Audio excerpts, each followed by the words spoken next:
Bonjour. Alors voilà, il y a quelques années, j'ai fait un cauchemar et j'ai l'impression que ce cauchemar devient prémonitoire. Alors attention, je voudrais avant tout préciser que je ne suis pas le petit-fils de Jeanne d'Arc, ni celui de Noé. Mais c'est vrai qu'après ce cauchemar, j'ai ressenti comme une mission. Alors je ne vais pas dire que j'ai entendu des voix, mais même si on peut s'arrêter 30 secondes sur Jeanne d'Arc ou Noé, c'est vrai que voilà, il y en a qui vont dire qu'ils ont vraiment entendu des voix et c'était la voix de Dieu, ou d'autres ils ont été tout simplement affligés d'une mission, ils ont senti qu'ils avaient besoin de faire ce qu'ils ont fait, voilà, ce qu'a fait Jeanne d'Arc ou Noé. Mais voilà, moi j'ai ressenti comme une mission que je devais faire. Je vais aller plus dans le détail tout à l'heure, mais le plus gros de la mission, ce serait de rencontrer le président de la République, le ministre de la Justice, ministre de l'Intérieur, parce que j'ai vraiment des choses à dire et je pense avoir une solution pour tous les problèmes de délinquance et tout ça. Mais avant de rentrer vraiment dans le détail, voilà, il faut vraiment revenir quelques années en arrière, vraiment au moment de mon enfance.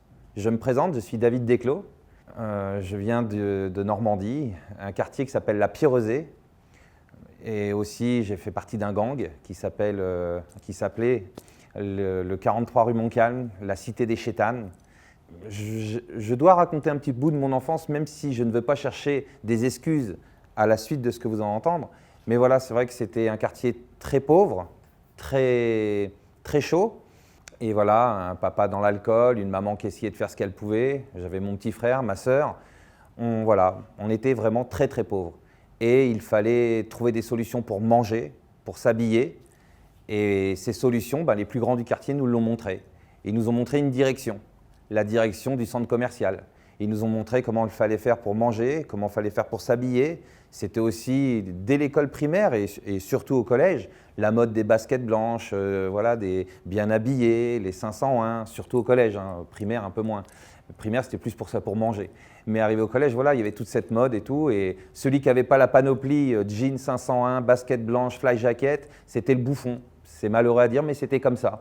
Dans les quartiers, c'est comme ça. Donc on nous initie très vite à vendre du shit. On nous montre, je l'ai dit, à comment voler à l'étalage. Et je ne l'expliquerai pas pourquoi, mais je me suis retrouvé parmi les meilleurs voleurs à l'étalage. Je rentrais dans les magasins, peut-être dû à ma petite tête blonde aux yeux bleus. J'étais peut-être un peu moins regardé que mes potes, qui étaient en majeure partie des Noirs et des Arabes. Et très vite, je me suis aussi lancé dans le vol en filouterie. Après être spécialisé dans le vol à étalage, le vol en filouterie, c'était rentrer dans les moyennes surfaces, même dans les petits commerces. Essayer de prendre la caisse sans armes et sans violence. Parce que tout jeune, j'ai vraiment ressenti ça. Je n'étais pas un violent, je ne voulais pas faire de mal, je ne voulais pas braquer. Et donc voilà, je suis rentré très vite de plus en plus dans cette délinquance. J'ai monté les échelons, vol à l'étalage, vol en filouterie, et très vite les cambriolages de nuit, même de jour, parce qu'il y avait des cambriolages la journée, entre midi et 2, quand les commerces étaient fermés, nous on les cambriolait. La nuit, on s'est attaqué au commerce la nuit.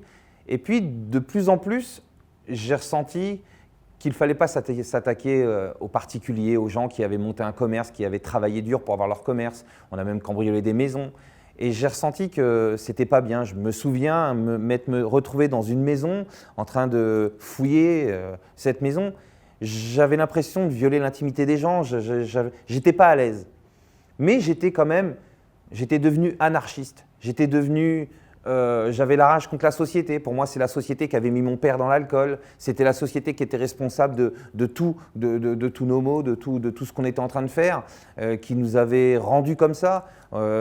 Et donc, j'avais vraiment cette haine contre la société. Plus je montais les échelons dans la délinquance et dans le banditisme, et plus j'avais cette rage et que j'étais persuadé qu'il n'y a que comme ça que je pouvais m'en sortir, que je pouvais réussir dans la vie. Et donc, je me suis spécialisé dans la neutralisation des systèmes d'alarme. Avec mes amis, on a décidé de s'attaquer qu'aux banques, la nuit, sans armes, sans violence. On rentrait dans les banques, on neutralisait l'alarme, on découpait les coffres-forts. Ça devenait comme notre métier. La journée, on maîtrisait aussi le deal de shit. Donc, on pouvait pas monter plus haut plus haut, ça aurait été braqué, ça aurait été, voilà, on gardait encore ses limites, c'est-à-dire de ne pas braquer, de ne pas faire trop de mal aux gens. Quand je dis pas faire trop de mal aux gens, parce que je suis conscient aujourd'hui que quelqu'un qui se fait cambrioler, voilà, il le vit comme un viol, je l'ai expliqué tout de suite. Mais voilà, on se disait, on s'attaque aux banques, on s'attaque au système. Donc, et là, ça a été l'escalade. Je grandissais, j'ai fait des séjours, des allers-retours en prison. Beaucoup de mois de prison, 2 ans de prison en tout, en plusieurs peines. J'étais multirécidiviste, classé irrécupérable, jusqu'au plus gros casse. Avec mes amis, on a décidé de s'attaquer au siège social de la Société Générale. On a creusé un tunnel pendant 4 mois dans les égouts jusqu'au siège social de la Société Générale, de la salle des coffres. Et pour une petite erreur de notre part, on s'est fait attraper. Sur 5, on s'est fait attraper qu'à 2. Les autres ont réussi à s'en aller.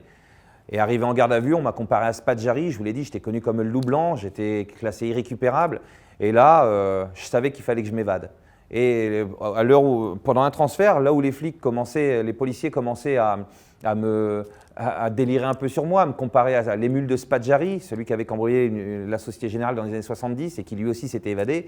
Donc on était dans la voiture pendant ce transfert, il me disait « t'as plus qu'à faire comme Spadjari », il a mis 4 mois à s'évader.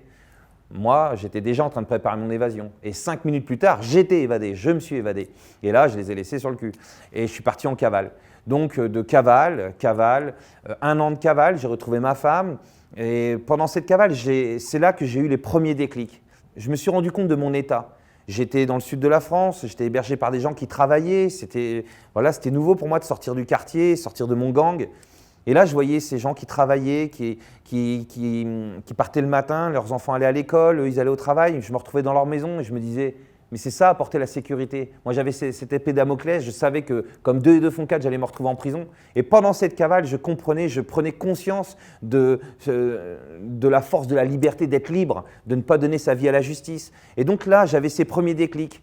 Donc c'est pour ça que je dis déclic, mais c'est comme si on me faisait comprendre des choses et que ces choses, il fallait que j'aille les expliquer aux autres qui ne les avaient pas encore compris. C'est pour ça que j'ai parlé de Jeanne d'Arc tout à l'heure, de Noé et tout ça. C'était le début de ces ressentis qui m'ont fait aller vers cette mission.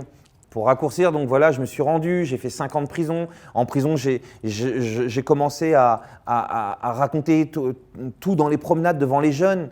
Et je voyais que les jeunes m'écoutaient, que j'étais comme un exemple pour eux. Et il fallait que je trouve une façon de leur parler sans être moralisateur, sans être partenaire, parce que je voulais trouver une façon de leur parler comme moi j'aurais aimé qu'on me parle à l'époque. Et là, je voyais, j'ai trouvé la seule façon qui m'est venue, c'est de leur raconter toutes mes histoires avec beaucoup d'humour et de dérision. J'adorais rigoler, je leur racontais comment je me suis évadé. Rien que raconter mon évasion, ils étaient morts de rire parce que les policiers ont fait une grosse boulette ce jour-là. Donc, et pendant ma cavale, chaque étape de ma cavale, il m'est arrivé des choses marrantes. Donc, je les racontais, les jeunes rigolaient. Je leur racontais comment on dévalisait les coffres-forts, comment on cambriolait les banques. Ils rigolaient. Et c'est au moment où je les avais acquis, qu'ils étaient avec moi, ils étaient en plein délire, on rigolait. C'est là que je me disais qu'il faut apporter les messages. Et subtilement, intelligemment, j'envoyais mes messages. C'est-à-dire que derrière toute cette rigolade, il y avait des années de prison. Derrière cette rigolade, il y en avait qui étaient morts. Il y avait des morts et des victimes. Il y avait les victimes de cambriolage, les gens qui rentrent du travail ou qui rentrent de vacances et qui voient leur maison cambriolée et qui mettent des années avant de s'en remettre d'un cambriolage parce qu'ils le vivent comme un viol. Un cambriolage, ça dure 5 minutes. Le cambrioleur, il ne pense pas faire autant de mal. Il se dit, bon, on est là pour prendre du matériel et partir. Mais quand quelqu'un rentre et qu'il voit sa maison cambriolée, qu'il voit qu'il est victime de ce viol, il ne dort plus pareil dans une maison cambriolée. Il y en a qui déménagent après un cambriolage. Il y en a qui développent des maladies. Le moindre bruit la nuit, on sursaute. Donc, c'était leur expliquer ça. Donc, du rire, on passait à la compréhension. Ils comprenaient mes messages. Et là, j'allais encore plus loin dans mes messages. Je leur expliquais, je leur disais, regardez, le culot, l'intelligence, le talent qu'on a pour faire tout ce qu'on fait, de s'évader, de cambrioler une banque, mettre au point tous ces cambriolages, c'est énorme. Et si on met ce culot, cette intelligence et ce talent dans l'honnêteté, on peut tout déchirer. Et là, je sentais que j'étais écouté, je sentais que la magie opérait. Et donc, je continuais encore plus loin. Je leur disais, Je leur disais, moi, le plus gros des déclics que j'ai eu, c'est en plein tribunal. Quand je voyais les juges, les procureurs, les avocats, la presse, tout le monde, et que moi j'étais condamné à 7 ans ferme, et que moi j'allais en prison et qu'eux ils rentraient chez eux. J'avais donné ma vie à ce système. Et je leur expliquais qu'on ne doit pas donner même pas 30 secondes de notre vie à ce système, même pas 30 secondes de garde à vue. Il faut faire comme ceux qui ont peur d'attraper des maladies. Il faut faire attention à sa santé, mais autant à sa liberté pour réussir sa vie. Et là, j'avais les mots et il venait me voir et il me disait « David, tu nous as fait rire, mais tu nous as fait comprendre des choses. » Et là, je me suis dit « Il ne faut pas le faire que dans les prisons. Il ne faut pas attendre que ces jeunes se retrouvent en prison pour leur expliquer tout ça. » Et c'est là que j'ai décidé d'écrire mon spectacle avec beaucoup d'humour et de dérision. Je l'ai nommé « Écroué de rire ». Et là, je suis arrivé dehors, j'ai été faire les scènes ouvertes. Même pendant ma deuxième évasion, je le faisais en cavale, tellement je sentais en moi cette mission. Recherché par toutes les polices, je montais sur scène, je le faisais quand même. Je m'appelais Pinlul, en vers de Lupin. Les gens disaient la suite. Je dis je peux pas, je suis en cavale. Ils étaient morts de rire, mais c'était vrai. Et je voyais que la magie opérait. Les gens que je recroisais ou par la suite quand j'étais plus en cavale, venaient me voir, ils me disaient mais c'est génial ce que tu dis. Tu dois le faire dans les écoles, dans les lycées, dans les protections judiciaires de la jeunesse.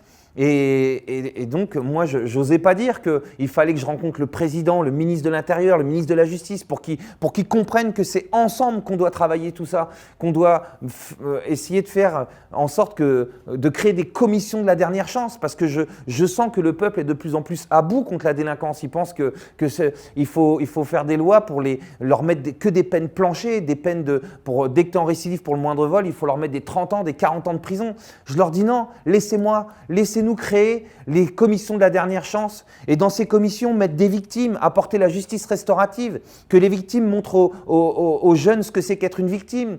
Dans cette commission mettre des anciens délinquants qui ont la crédibilité, qui vont être écoutés par ces jeunes, des éducateurs, des juges expérimentés, une commission et qu'on fasse cette commission, cette tournée de la dernière chance dans les prisons, dans les quartiers, dans les écoles, dans tout, essayer d'en sauver le maximum. J'essaye de le crier, il faut le faire parce que ce que nous, on a déjà réussi à faire dans notre humble niveau, à notre humble niveau, avec Stomy Bugsy, Véronique Guimard, le théâtre du gymnase, toute l'équipe qui est autour de moi, on l'a fait dans des écoles, dans des collèges, dans des lycées, dans des prisons, dans des protections judiciaires de la jeunesse. On a des retours magnifiques, autant par les éducateurs que par les jeunes.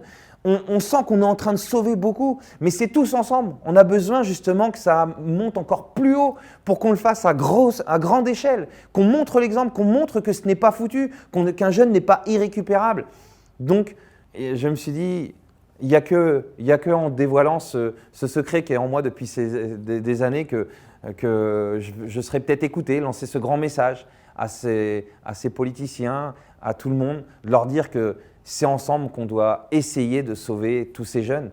Alors je ne suis pas Jeanne d'Arc, je ne suis pas Noé, je suis juste David Desclos et j'ai ce message de dire que je suis sûr que ce n'est pas foutu et qu'on peut ensemble faire quelque chose de bien et fort. Et on peut en sauver. Et si on peut en sauver, même si ce n'est que 10, 15%, 20%, eh ben c'est déjà fort et il faut le faire. Mettre des années de prison à des jeunes qui se retrouvent, qui peuvent en mourir, c'est très triste. C'est très malheureux, autant pour les jeunes que pour les victimes. Et donc voilà, je le dis, ma phrase, aide-toi et le ciel t'aidera. Je suis David Desclos et merci de m'avoir écouté.